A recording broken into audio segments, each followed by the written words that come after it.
નમસ્કાર, હું છું કિરણ કાપુરે. તમે જોઈ રહ્યા છો નવજીવન ન્યૂઝ. બજેટ સત્ર શરૂ થઈ ચૂક્યું છે અને અત્યારે જે આપણે કાર્યક્રમમાં અમે બંને હાજર છે, હું કિરણ કાપુરે અને તોફિક ઘાંચી. એ કાર્યક્રમ છે બોલે છે વિધાનસભા.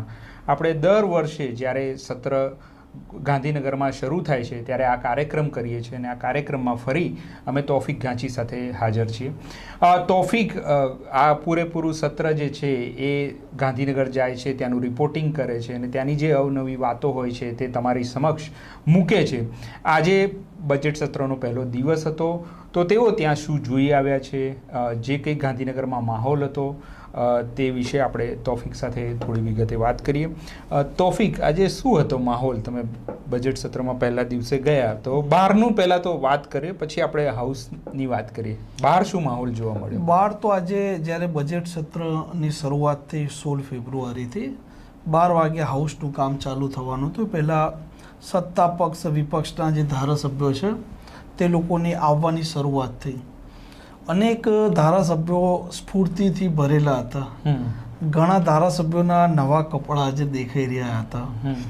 અને એવા એક ધારાસભ્યને મેં જોયા, એમ સિનિયર ધારાસભ્ય છે, એમની મોંઘી કાર મેં નોટિસ કરી. અચ્છા. ખૂબ મોંઘી કાર. જો કે એવા ઘણા એવા ધારાસભ્યો છે કે જે ધારાસભ્યના પાસે ખૂબ મોંઘી કારો છે. એ લોકોની એક પર્સનાલિટી પણ રહેતી હોય છે. અને આ ધારાસભ્યની આજે મેં કાર જોઈ. એમ એક પછી એક ધારાસભ્ય બધા આવી રહ્યા હતા, કેમ કે સત્તા પક્ષની છે એ લોકોની ધારાસભ્ય દળની બેઠક મળવાની હતી. એના અંદર એવું હતું કે જે આ ધારાસભ્યો છે, જે મંત્રી છે, તેમને વિપક્ષ દ્વારા જે પ્રકારે આક્રમકતા દાખવવામાં આવે હાઉસમાં, તો એનું કાઉન્ટર કેવી રીતે કરવું, કેવી રીતે ધારાસભ્યએ પ્રશ્ન પૂછવા, કેવી રીતે એના મંત્રીએ જવાબ આપવા, આ મામલે સત્તા પક્ષ એટલે કે ભાજપે એમના આ ધારાસભ્યો છે એને લેસન આપવાનું હતું. અને આ જ પ્રક્રિયા કોંગ્રેસની હતી કે એ લોકોએ કેવી રીતે સત્તા પક્ષને કાઉન્ટર કરવું. એટલે ઉર્જાથી ભરપૂર દરેક ધારાસભ્ય આજે હતા, આજે આવી રહ્યા હતા. અને જે બહારની વાત કરીએ વિધાનસભા સંકુલની, તો જે ભીત ઉપર જે ચિત્રો છે એ ચિત્રો ગુર્જર અને ભારતીય આપણી જે સંસ્કૃતિ છે એની પરંપરા છે તેને દર્શાવતા ચિત્રો છે તે દોરવામાં આવેલા છે. અચ્છા. જેના ફોટોગ્રાફ્સ આપણા દર્શકો જોઈ શકશે, મેં લીધેલા છે, વિડીયો પણ છે. એટલે સરસ મજાનું જે ભોંયરવ છે, જ્યારે કોઈ પણ વ્યક્તિ નીચેથી આવે છે તે સમયે આ વિધાનસભા સંકુલ છે અંદરનું, એ ભીત ચિત્રોથી સુશોભિત કરવામાં આવ્યા હતા. લાલ જાજમ બિછાવેલી હતી નીચે પણ, અને સીએમની ઓફિસ જે છે ત્યાં પણ લાલ જાજમ આજે બિછાવેલી હતી. અને દરેક ધારાસભ્ય આ દરમિયાન આ ધારાસભ્ય દળોની બેઠક મળી અને એ પછી શરૂઆત થઈ હાઉસની. પણ આ તમે જે કહી રહ્યા છો કે એમને ઉત્સાહ હતો, તો ઉત્સાહ શેનો હતો? આ બજેટ સત્રનો હતો કે ભાઈ બજેટ જે શાસક પક્ષ છે એને એવું લાગી રહ્યું છે કે ભાઈ અમે પ્રજાલક્ષી કોઈ બજેટ લાવી રહ્યા છે એનો હતો? શું હતો? પ્રજાનો અવાજ અમે બનવાના છે એનો હતો? કાં તો પછી નવા મંત્રી બન્યા છે એનો? કયો ઉત્સાહ વધારે દેખાયો?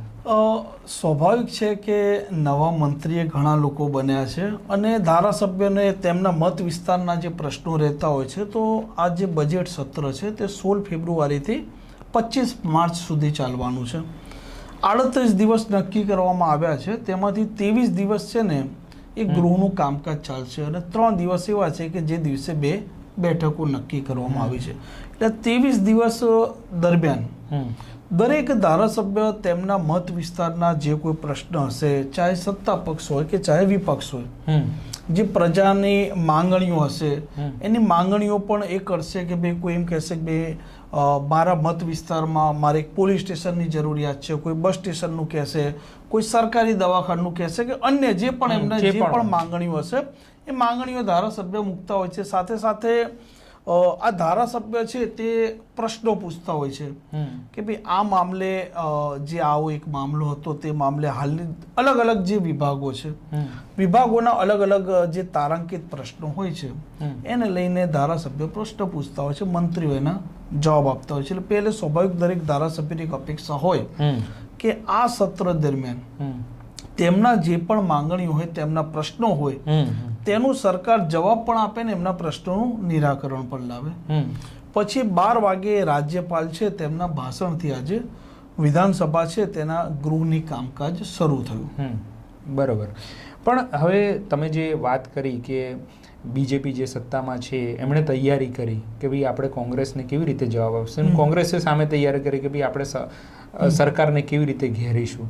તો અત્યારે સવાલ એવો થાય છે કે શું બીજેપીને હજુ પણ આવી તૈયારી કરવાની જરૂર પડે કે એ તો સામે, કારણ કે હવે વિરોધ પક્ષ પણ એટલા નથી, એ સંખ્યામાં નથી, આપમાં આટલું મોટું ગાબડું અત્યારે જ પડ્યું છે, તો એ કેવી તૈયારી કરતા હશે કે ખાલી મળે છે? તૈયારી તો હોય. તૈયારી કરવાનું મુખ્ય કારણ એ છે, હવે હું હાઉસ પર આવીશ. હા, હાઉસની વાત કરીએ. વાત કરીશ કે 12 વાગે રાજ્યપાલ છે એમના ભાષણથી ગૃહ છે તેનું કામકાજ શરૂ થયું.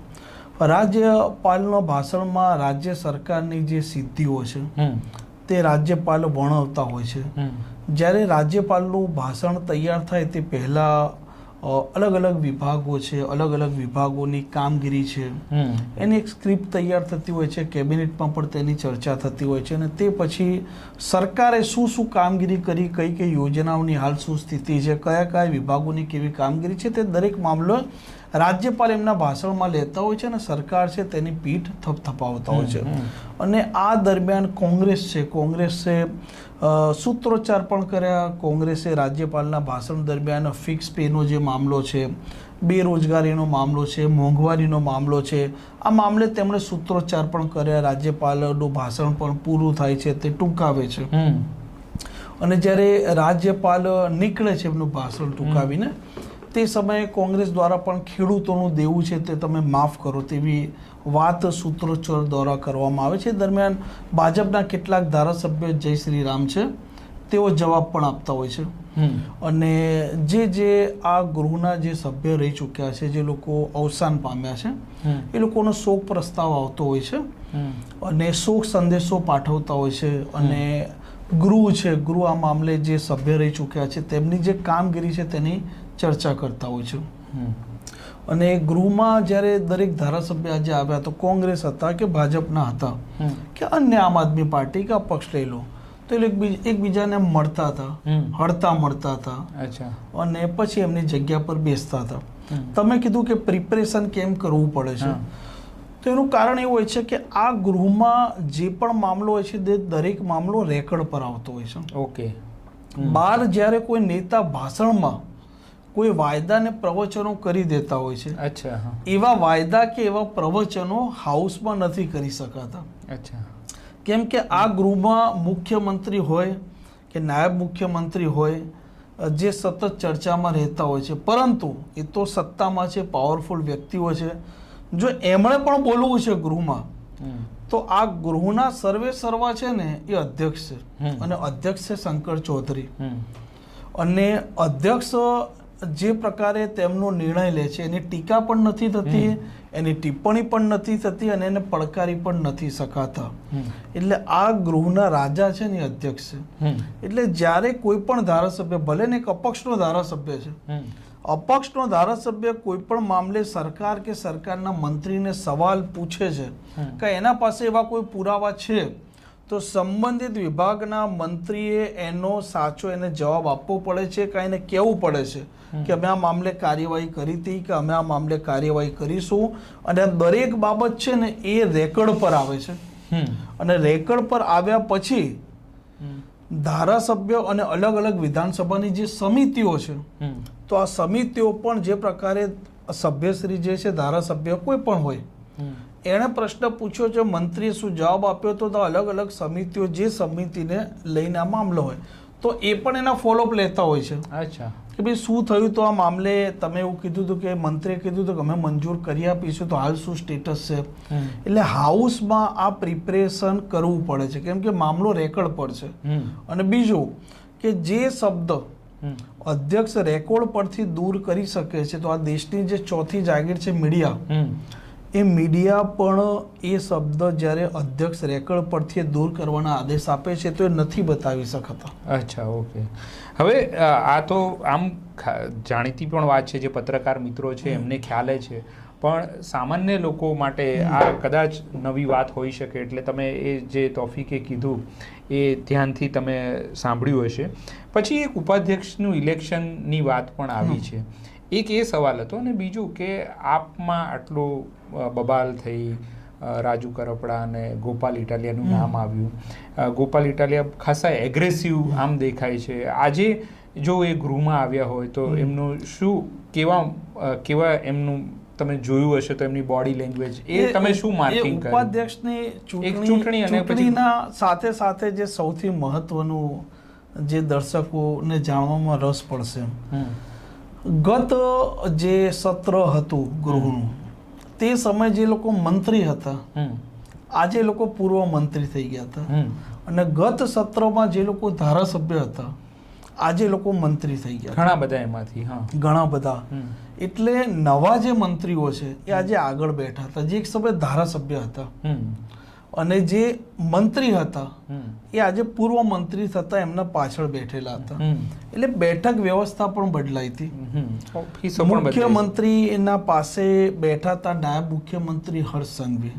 બેઠક વ્યવસ્થા આજે ખાસી બધી બદલાયેલી હતી, અને જે મંત્રી એક સમય હતા એમને આજે મેં જોયા હતા જ્યારે સવારે આવતા હતા કે નીકળતા હતા ત્યારે, તો એમના આસપાસ જે મેળાવડો રહેતો હતો, અધિકારીઓનો મેળાવડો રહેતો હતો, એમના આસપાસ લોકો કામ કરાવવાવાળા આવતા લોકોના ટોળા જે રહેતા હતા, આજે એ મંત્રી એકલા આવતા હતા, હાથમાં કોઈ ફાઇલ હોય એ લઈને જતા રહેતા હતા.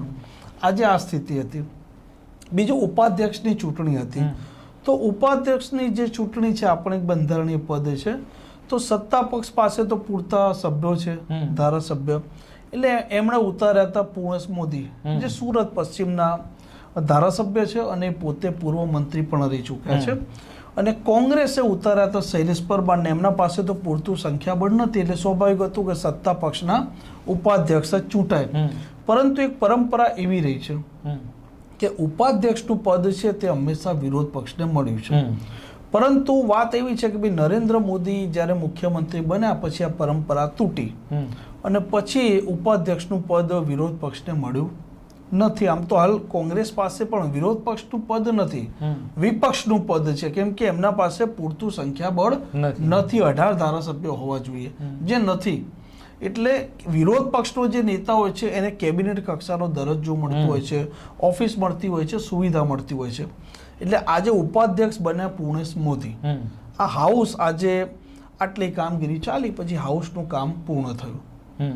અને જે મેં બીજો સવાલ એક ગોપાલ ઇટાલિયાનો પૂછ્યો, એ મામલે શું કેવું છે? ગોપાલ ઇટાલિયા કશું ધ્યાન ખેંચ્યું હોય કોઈ મુદ્દે, કાં તો બહાર અંદર હાઉસમાં જે કંઈ? ગોપાલ ઇટાલિયાએ ચોક્કસપણે આજે ધ્યાન ખેંચ્યું. અચ્છા. ગોપાલ ઇટાલિયાએ આજે એ મામલે ધ્યાન ખેંચ્યું કે જ્યારે આ નેતા હોય છે, જે લોકો ધારાસભ્ય હોય છે, ધારાસભ્યની આપણે વાત કરીએ, તો એ લોકો બહાર જ્યારે એગ્રેસિવ ભાષણ આપતા હોય છે ત્યારે એમના ભાષણથી લોકો આમ પ્રભાવિત થઈ જતા હોય છે, અને આક્રમકતાથી લોકો બહાર છે ને સવાલો પૂછતા હોય છે, ઉઠાવતા હોય છે. પરંતુ જ્યારે એમના પાસે મોકો હોય છે કે ભાઈ હાઉસમાં એ પ્રશ્ન એમને જે પણ મિનિટ મળી હોય બોલવા માટે, એ ઉઠાવે છે કે નથી ઉઠાવતા, એનો સંબંધિત વિભાગના મંત્રી પાસે જવાબ માંગે છે કે નથી માંગતા, આ મહત્વનું છે. ગોપાલ ઇટાલિયા હોય, જિગ્નેશ મેવાણી હોય, ચૈતર વસાવા હોય કે સત્તા પક્ષના તો સ્વાભાવિક ધારાસભ્ય છે, પરંતુ આ ચર્ચામાં રહેતા ધારાસભ્ય હોય છે. ગોપાલ ઇટાલિયા આજે ચર્ચામાં એટલે આવ્યા કે એ મળ્યા ભાજપના ધારાસભ્ય જયેશ રાદડિયાને. જ્યારે અમે સવારે ધારાસભ્ય દળની બેઠક મળવાની હતી ચોથેમાં, એ સમયે અમે જતા હતા ત્યારે હું અબુઝર સાથે હતો અને જયેશ રાદડિયા અમારા સાથે હતા. તો અમે એક લિફ્ટમાં જ અમે સાથે ઉપર ગયા ચોથે માળ, અને પછી એ ધારાસભ્ય દળની બેઠકમાં જતા રહ્યા. પરંતુ આ દરમિયાન આજે ગોપાલ ઇટાલિયા અને જયેશ રાદડિયા નીચે જે પહેલો માળ છે ત્યાં એ લોકો એકબીજાને મળ્યા, એકબીજા સાથે હાથ પકડીને વાતચીત પણ કરી, અને જયેશ રાદડિયા અને ગોપાલ ઇટાલિયા બંને એમને ગળે મળ્યા. સ્વાભાવિક છે કે બંને પાટીદાર છે, પરંતુ એ લોકો પક્ષાપક્ષી ભૂલી બંને પાટીદાર સમાજમાંથી આવે છે, મળ્યા, વાતચીત કરી અને ગળે મળ્યા. આ જ વિસાવદનની જ્યારે ચૂંટણી થઈ હતી, હમ. પેટા ચૂંટણી ધારાસભ્ય પદ માટે, એ સમયે જયેશ રાદડિયા આ સીટના ઇન્ચાર્જ હતા. અચ્છા. હમ. અને એ લોકો આજે મળ્યા ખરી. સહજ છે કે કોઈ એક પક્ષનો હા, એ તો ધારાસભ્ય મળી બીજા શકે. પક્ષના ધારાસભ્યને ના મળે એવું નથી હોતું. ના. સંબંધ આ તો સહજ બાબત છે. પરંતુ ચર્ચા એટલે આવી કે આ જ સીટના પોતે ઇન્ચાર્જ હતા અને એ સમયે જ્યારે આ નેતાઓ સામસામે હતા, પરંતુ વ્યક્તિગત રૂપે આ લોકોના સંબંધો ધારાસભ્યોના હોય છે, પ્રેમાળ સંબંધો હોય છે, પારિવારિક સંબંધો પણ હોય છે. પરંતુ બીજી ચર્ચા કે આમ આદમી પાર્ટી અને ભાજપ એક તરફ રાજકીય યુદ્ધ લડતું હોય, કોંગ્રેસને પણ તમે લઈ શકો, પરંતુ આ જ વિધાનસભામાં જ્યારે રાજકીય યુદ્ધ લડતા હોય ને આવી સ્થિતિમાં એ લોકો એકબીજાને મળતા હોય એટલે ચર્ચાનો મુદ્દો બનતો હોય છે. હા, હવે છેલ્લો સવાલ કે એઝ અ મીડિયા પર્સન તમે જ્યારે હાઉસમાં જાઓ છો ત્યારે તમે કોને કોને મળો છો, કઈ જગ્યા છે મીડિયાની જ્યાં તમે બેસો છો, જ્યાં તમને બ્રીફ મળે છે, ત્યાં કોઈ પ્રેસ કોન્ફરન્સ થાય તો એ ક્યાં થાય છે, એવું થોડુંક જરા દર્શકોને. એ પહેલા હું થોડી એક બીજી વાત હા, કરીશ કે સ્વાભાવિક છે કે મંત્રીઓ છે તો મંત્રીઓને ઓફિસો છે. જ્યારે વિધાનસભાનું આ હાઉસની કામગીરી ચાલતી હોય છે એ દરમિયાન જે ઓફિસો છે કાર્યરત હોય છે વિધાનસભામાં, અને આ દરમિયાન તેમના મત વિસ્તારના લોકો અને અન્ય લોકો જે સંબંધિત વિભાગના મંત્રીને તેમને તેમની રજૂઆત કરવાની હોય છે. તો હાઉસ ચાલુ થાય કે હાઉસ પતે સાંજ સુધી, એ દરમિયાન આ ઓફિસો ત્યાં ચાલતી હોય છે, ત્યાં લોકો તેમને મળવા આવતા હોય છે, રજૂઆત કરતા હોય છે. આજે દરેક મંત્રીઓની ઓફિસમાં હું ફર્યો, દરેક મંત્રીઓની ઓફિસ ક્યાં આવી, કેવી રીતે બદલાઈ, કેમ કે નવા મંત્રી બન્યા પછી પહેલી વાર એમની ઓફિસ અહીંયા આજે વિધાનસભામાં કાર્યરત થઈ. તો મંત્રીઓની ઓફિસો છે એના કામકાજો હજી ચાલી રહ્યા છે. કોમ્પ્યુટરો જે SS1 કે SS2માં કે જે કામગીરી અધિકારીઓની છે ત્યાંની ફાઇલો, ત્યાંના કોમ્પ્યુટરો, ત્યાંના મહત્ત્વના દસ્તાવેજ એ લોકો આજ અહીંયા ઘણા બધા લાવી દીધા હતા, પણ આજ બધું સેટઅપ ચાલી રહ્યું હતું, ગોઠવણો ચાલી રહી હતી. અને આજે દરેક ઓફિસો છે હવે આવતીકાલથી રેગ્યુલર ધીમે ધીમે કામગીરી ચાલુ થશે અને લોકો મળવા આવશે. રહી વાત તમે જે કીધી કે મીડિયાની કેવી રીતે કામગીરી રહેતી હોય છે, તો વિધાનસભામાં તમે એક નીચે ભોયરામાંથી જઈ શકો છો, પહેલે માળ હોય છે, અને જો તમે આઉટસાઇડથી જાઓ તો જે સીડીઓ છે તો સીડીના જોડે એક પ્રેસ ગેલેરી બનાવેલી છે. અચ્છા. ત્યાં કોઈ પણ ધારાસભ્ય હોય કે કોઈ પણ મંત્રી હોય તેમને કોઈ પણ પ્રકારની મીડિયા બાઇટ આપવી છે તો મીડિયા બાઇટ ત્યાં આપી શકતા હોય છે. અને અંદરના ભાગે તમે વિડીયો રેકોર્ડિંગ કે અંદરના ભાગે તમે અધ્યક્ષની મંજૂરી વગર કોઈ નથી બોલી, પ્રેસ નથી કરતા કે તમે ઇન્ટરવ્યૂ કેવું નથી કરી શકતા એમાં, કારણ કે અધ્યક્ષ આના સર્વે સર્વા છે અને એની મંજૂરી અનિવાર્ય રહેતી હોય છે. એટલે આજના દિવસે સત્રની આવી રીતે શરૂઆત થઈ, આક્રમકતા પણ રહી, પરંતુ મેં કહ્યું ને કે આજે આ રીતની શરૂઆત છે, આવતીકાલથી એમાં શું ડેવલપમેન્ટ થાય એ જોતા રહીશું. ઓકે. તો તોફીકે આજે બોલે છે વિધાનસભા એ કાર્યક્રમમાં ગાંધીનગરમાં જે માહોલ છે અને બજેટ સત્ર શરૂ થયું છે તેને લઈને આજે આપણી સમક્ષ વાત મૂકી. અત્યારે બજેટ સત્ર જ્યાં સુધી ચાલુ છે ત્યાં સુધી અમે રોજ સાંજે આ પ્રકારનો કાર્યક્રમ તમારી સમક્ષ લાવતા રહીશું. અત્યારે મને અને તોફીકને રજા આપશો. નમસ્કાર. વૈષ્ણવજન તો તેને કહીએ જે પીડ પરાઈ